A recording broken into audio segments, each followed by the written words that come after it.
শুরুটা হয়েছিল সেই কাতার বিশ্বকাপে রাউন্ড অফ 16-এর ম্যাচে অস্ট্রেলিয়ার বিপক্ষে ৩৫ মিনিটে লিওনেল মেসি গোল করলেন এবং আর্জেন্টিনা অস্ট্রেলিয়াকে হারালো ২-১ গোলে। এরপর কোয়ার্টার ফাইনালে নেদারল্যান্ডসের বিপক্ষে লিওনেল মেসি গোল করলেন, সেটাও একটা দুর্দান্ত ম্যাচ ছিল। টাইব্রেকারে আর্জেন্টিনা জিতলো, চলে গেল সেমিফাইনালে এবং সেমিফাইনালে ক্রোয়েশিয়ার বিপক্ষেও লিওনেল মেসির গোল।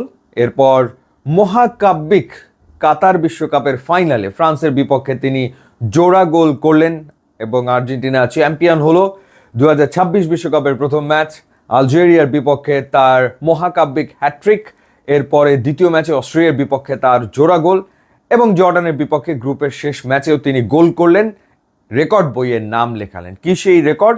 বিশ্বকাপের ইতিহাসে এই প্রথম কোনো ফুটবলার টানা 7 ম্যাচে গোল করলো। এর আগে রেকর্ডটা ছিল দুজনের এবং রেকর্ডটা বেশ পুরনো। 6টা ম্যাচে গোল করেছেন দুজন। একজন হচ্ছেন জাস্ট ফন্টেইন, যিনি 1958 বিশ্বকাপে ফ্রান্সের হয়ে টানা 6 ম্যাচে গোল করেছিলেন, এবং আরেকজন হচ্ছেন জর্জিনিও, যিনি 1970 বিশ্বকাপে ব্রাজিলের হয়ে টানা 6 ম্যাচে গোল করেছিলেন। সো এই দুইজনের রেকর্ডকে ভেঙে ফেললেন লিওনেল মেসি।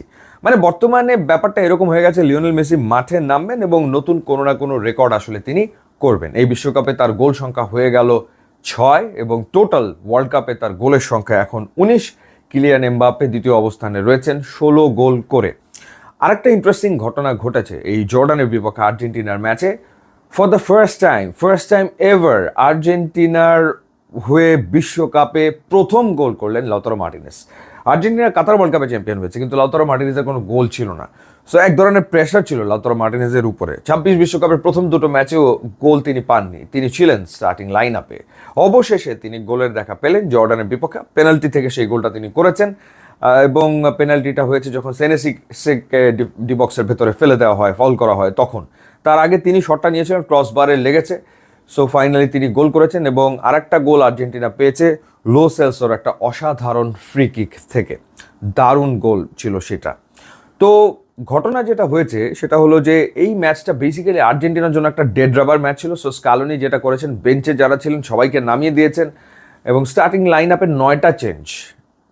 গোলপোস্টে এমিলিয়ানো মার্টিনেজ এবং ফরওয়ার্ড লাইনে লাউতারো মার্টিনেজ ছাড়া বাকি 9 জনকে তিনি পরিবর্তন করেছেন। বেঞ্চে যারা ছিল সবাইকে খেলিয়েছেন। এর ভেতরে ফার্স্ট হাফে পারদেস তিনি দুর্দান্ত খেলেছেন, 22টা অ্যাকুরেট পাস, মিডফিল্ডে সলিড ছিলেন, দারুণ ছিলেন, কোনো সন্দেহ নেই। এরপর যখন সেকেন্ড হাফ শুরু হলো তখন পুরো স্টেডিয়াম চ্যান্ট করছে we want Leo, we want Leo. তো তারপরে লিওনেল মেসি নামলেন এবং যা করার তাই করলেন। ফ্রি কিক থেকে যেই গোলটা, যে অ্যাকিউরেসি তার দেখার মতো অসাধারণ। তো একই সাথে আর একটা ম্যাচ চলছিল, যেই ম্যাচটা একটা মারাত্মক, প্রবাবলি আমার মনে হয় গ্রুপ পর্বের সেরা ম্যাচ হয়েছে। আলজেরিয়া এবং অস্ট্রিয়া যেই ম্যাচে মুখোমুখি হয়েছিল, স্কোর লাইন হচ্ছে 3-3। ইকুয়েশনটা এরকম ছিল যে আলজেরিয়া এবং অস্ট্রিয়া তারা যদি ড্র করে তাহলে দুই দলই পরের রাউন্ড অফ 32-তে চলে যাবে। আর যদি রেজাল্ট হয়, কেউ যদি কাউকে হারায়, তাহলে ইরান চলে যাবে রাউন্ড অফ 32-তে। সো ইরান আনফর্চুনেট যে তারা 3-3টা ম্যাচ ড্র করার পরেও রাউন্ড অফ 32 আসলে খেলতে পারছে না। এবং অস্ট্রিয়া আর আলজেরিয়া ম্যাচের কথা বলছিলাম, মানে এই ম্যাচটা 3-3 স্কোর লাইনে শেষ হয়েছে। 2টা গোল হয়েছে, একটা 93 মিনিটে রিয়াদ মাহরেজ তিনি তার সেকেন্ড গোলটা করেছেন 93 মিনিটে, 60 মিনিটে একটা গোল করেছিলেন এবং 93 মিনিটে যখন গোল করলো মাহরেজ তখন আলজেরিয়া এগিয়ে গেল অস্ট্রিয়ার এগেনস্টে 3-2 গোলে। 96 মিনিটে গিয়ে অস্ট্রিয়া গোল শোধ করেছে এবং 3-3 স্কোর লাইন করে ফেলেছে, যার কারণে এই দুইটা দলই রাউন্ড অফ 32-তে চলে গেছে। এর ভেতরে অস্ট্রিয়া রাউন্ড অফ 32-তে মুখোমুখি হচ্ছে স্পেনের এগেনস্টে আর আলজেরিয়া খেলবে সুইজারল্যান্ডের বিপক্ষে।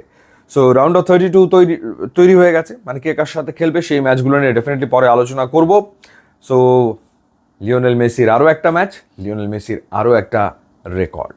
ইউটিউব এবং ইনস্টাগ্রাম লিঙ্ক আছে, আপনারা যোগ দিলে খুবই খুশি হব। And thanks for watching.